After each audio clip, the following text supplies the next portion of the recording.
Umamin ka nga sa akin, Brianna. Bakit ang daming pera ng wallet mo? Hindi ko po alam, Your Honor. Nangupit ka sa akin, no? Your Honor, i-double check ko lang kung totoo yung sinasabi niyo. Anong Your Honor? Nanay mo ko. Nagsasabi na ito. Anay, alis lang ako. At saan ka na naman pupuntang babae ka? Sa boyfriend ko po, Your Honor. Your Honor? Saka din eh. Bawal na umalis, gabi na. Gusto ko siya makita. Gusto ko makita sa mata niya na nasabihin niya sa akin, mahal niya ako. Gusto mo ito makita mo? Joke lang, Your Honor. Anak, nakausap ko yung teacher mo kanina at sabi niya, hindi ka daw pumasok ng school?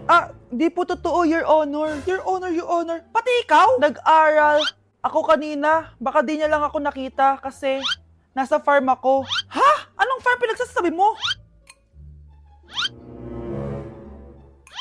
Anak, ba't dila ka ng dila? Butiki ka ba?